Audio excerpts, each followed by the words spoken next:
segue now into our focus group, which is that room that Tyreek alluded to. In our focus group, of course, when we look at it, position group on each of our Training Camp Live shows, brought to you by the folks at DirecTV.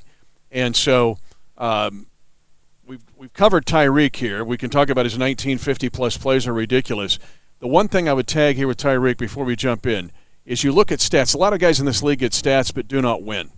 If you look at Tyreek Hill's stats, most of the time they lead to a victory. And so the impact plays that he has, Matt, leads directly to wins. Some guys in this league can just get stats and be an 8-8 or 6-10 player, not Tyreek. Absolutely. And I just have to say it because it's like one of my favorite stats ever. Tyreek Hill, since he entered the league, has averaged 42 yards on his touchdowns. I mean, it's just mind-boggling. But I want to get back to what you're saying, and it's the consistency factor in the end. So everyone knows Tyreek is fast, and he has big plays, but he has the most multi-receiving touchdown games of any player in the league since 2017. He has 7 of them. That's unbelievable. And also 12 100-yard games in that same span. That's 6th in the league. So much more than just a speed guy. He is a consistent all-around receiver. And, that's the reason he has the most receiving yards for any receiver in Chiefs history through their first 4 years, beating Otis Taylor by a smidge. Unbelievable career so far for him. And, sky's the limit for this guy. Where is he going to go next? And to accentuate my point, those 12 100-yard receiving games, he's 8-4 in those games. And you can look up a lot of 100-yard receivers, and they don't have a winning record there. Now let's move into the next player in our wide receiver Legion of Zoom position group, and it's one of the heroes of the playoffs last year, and that's Sammy Watkins. Now, Sammy, let's be honest, has missed the last 2 practices. And again, Ted Cruz and the Chiefs PR department will give a full update on the injuries as the day progresses. But for Sammy Watkins, we saw one of the best performances in the NFL in recent years in Week 1 against Jacksonville. And then we saw Sammy come back and again explode. The 60-yard touchdown against Tennessee in the AFC Championship game, where that over-the-shoulder beating of Sherman led to the go-ahead touchdown in Super Bowl 54. What do you see 2020, Sammy Watkins? Well, when Sammy Watkins is healthy in this offense, it takes everything to a whole new level. And like you said, we saw that in the playoffs last year. 288 yards in the postseason, Chiefs postseason record, and he averaged 20.6 yards per catch. That was the most of any player in the postseason since 2016. And like you said, saved his best one for last against Richard Sherman in the Super Bowl. He'll never forget that play, that's for sure.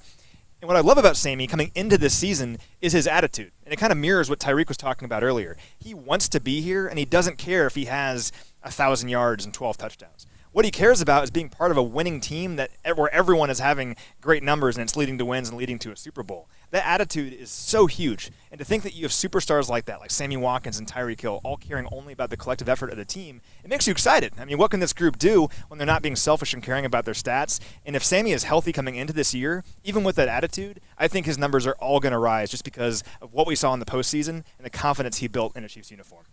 Again, a lot of single coverage. You can't double everybody in this offense. And Sammy, as a route runner, outstanding. You saw that in that double move against Richard Sherman in Super Bowl 54. He does have a groin injury. We'll monitor that. Tomorrow's an off day for this team, so it'll give him a chance to rehab there and hopefully back on the field on Wednesday. All right, let's go right down the line. Nicole Hardman. And this is my guy for 2020 to say hold up maybe 2 levels higher. Because when Nicole, go back to your Tyreek Hill stat, McCole has some mirrored stats there. So if Tyreek Hill is the most explosive player in the NFL, is it too soon to say Nicole Hardman's the second most explosive? I mean, I don't know. I mean, 55.9 yards per touchdown last season? Are you kidding? It's unbelievable. And don't forget, he had that long touchdown against the Oakland Raiders that was called back early in the season because of a penalty away from the ball. So those numbers could be even more incredible if that touchdown had counted. And did all that on just 26 catches last year. So if he can, first of all, he has to earn more targets in practice. That will then translate to the game. That's important. But if he can earn those, then when he gets those targets and has those catches on Sundays, can he still have that explosive ability? I mean, I think so. To see what he could do with just 26 catches last year is so exciting. So now if he has more of an opportunity this year, man, again, sky is the limit for a guy like Nicole Hardman. He could really blossom in this offense.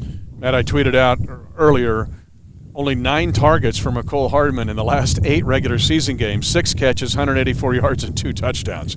Just a few more targets, what could happen there for Nicole Hardman. The other thing I would say, too, the importance of his plays. Chiefs were struggling Week 17 trying to get a bye against the Chargers. A 104-yard kickoff return changed that game. Chiefs are down 24-0 to Houston in the divisional playoff game. What started it? A 58-yard kickoff return by Nicole Hardman. Against the Ravens in that slug-it-out game in September, 83-yard touchdown. It's not just him. It's like Tyreek Hill. those plays lead to wins, but those are important plays that flip games.